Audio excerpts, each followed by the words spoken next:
Bismillahirrahmanirrahim. Assalamualaikum warahmatullahi wabarakatuh.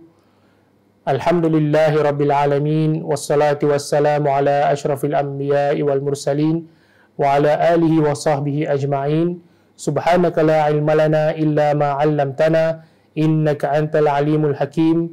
Rabbi shrah li sadri wa yassir li amri wahlul 'uqdatam min lisani yafqahu qawli. Tuan-tuan, puan-puan, rahimani wa rahimakumullah. Alhamdulillah, kita bertemu lagi dalam siri Ramadan di Jalan Ilmu, yang mana kita cuba merungkai persoalan-persoalan berkaitan dengan bulan Ramadan dan amal-amal ibadah yang ada padanya. Dan insya-Allah pada hari ini kita akan menyentuh satu topik yang sangat penting berkaitan dengan puasa kita, iaitu bagaimanakah status puasa seseorang yang tersalah waktu berbukanya ataupun tersalah waktu sahurnya. Maksudnya, waktu berbuka dia tersalah berbuka, maksudnya dia berbuka sedikit lebih awal daripada waktu yang sebenar, waktu maghrib yang sebenar. Juga apa pula status orang yang tersalah waktu sahurnya. Dia sangkakan waktu masih lagi malam, dia makan, rupa-rupanya barulah dia sedar bahawa waktu subuh telah pun masuk. Jadi apakah sama status mereka ini dan apa pula penjelasan bagi keadaan tersebut? Tuan-tuan, puan-puan, rahimani wa rahimakumullah, yang pertama sekali kita perlu membezakan antara terlupa makan ketika berpuasa dengan tersilap waktu berbuka dan tersilap waktu sahur. Dua situasi ini perlu dibezakan. Seorang yang terlupa sehingga dia termakan sesuatu ataupun terminum ataupun dia terasa apa-apa saja yang makanan ataupun minuman ataupun perkara yang boleh melepasi rongganya, maka itu situasi orang yang terlupa. Maka bagi mereka yang terlupa, tidak ada kesalahan, tidak ada kesilapan, maksudnya puasanya tidak batal. Puasanya masih boleh diteruskan kerana dia makan ataupun minum dalam keadaan terlupa. Berbeza dengan mereka yang tersilap waktu berbuka puasa.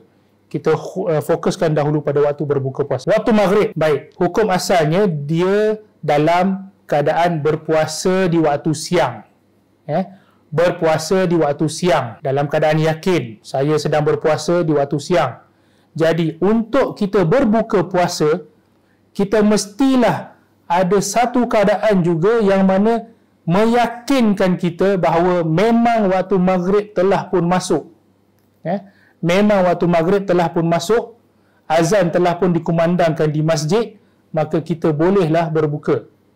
Sekiranya kita ragu-ragu, ni dah masuk maghrib ke belum, dah masuk maghrib ke belum, maka sebenarnya kita tidak boleh lagi berbuka dan dilarang untuk kita berbuka dalam keadaan ragu-ragu.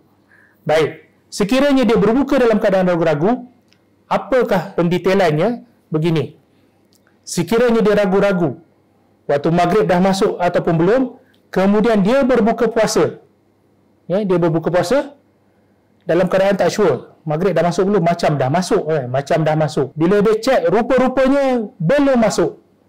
Okey, sekiranya belum masuk, maka puasanya pada hari itu dikira batal. Puasa pada hari itu dikira batal. Namun, sekiranya dia berbuka dalam keadaan ragu-ragu, dia makan, kemudian dia cek kembali, oh rupanya maghrib dah masuk 10 minit lepas. Dalam keadaan tersebut, puasanya tidak ada masalah. Tidak ada masalah. Jadi sekiranya dia ragu-ragu dan dia berbuka sebelum masuk betul-betul waktu berbuka, maka puasanya dikira batal dan dia mesti menggantikan. Baik, itu keadaan tersilap waktu berbuka. Macam mana pula dengan keadaan tersilap waktu sahur? Baik, tersilap waktu sahur, apakah keadaan asal bagi orang tersebut? Keadaan asalnya adalah dia waktu malam. Waktu malam. Maksudnya kita bangun-bangun tu kita ingat kita masih dalam waktu malam untuk kita makan sahur. Waktu malam, waktu yang kita boleh makan. Jadi itu keadaan asal seseorang yang hendak bersahur. Baik, sekiranya dia ragu-ragu sama ada malam ni masih ada ataupun telah masuk subuh. Malam ni masih ada ataupun telah masuk subuh. Baik, dalam keadaan sedemikian, dia sebenarnya bergantung kepada waktu juga, yang seperti mana kita sebut yang maghrib tadi tu. Sekiranya dia bersahur dalam keadaan ragu-ragu sama ada fajar telah pun masuk ataupun belum, sekiranya fajar belum masuk, maka tidak ada masalah. Tidak ada masalah, dia dikira bersahur seperti biasa. Walaupun dia ragu-ragu, dia tak tahu, contohnya mungkin bateri jam mati, malam tu tak ada elektrik, habis tak ada handphone pun, tak ada bateri dan sebagainya, speaker masjid pun tak bunyi, wallahualam, kita pun tak tahu macam mana. Tapi macam itulah, maksudnya waktu subuh belum masuk, tapi dia bersahur tadi dalam keadaan dia tak sure. Bila dia cek kembali, oh rupanya masih ada waktu subuh, maka tidak ada apa-apa masalah, puasa diteruskan. Untuk keesokan hari itu, puasa seperti biasa dan sahurnya valid sebagai sahur. Bagaimana pula dengan keadaan tersilap waktu sahur, makan dalam keadaan ragu-ragu, tapi didapati rupanya waktu fajar telah pun masuk. Waktu fajar telah pun masuk.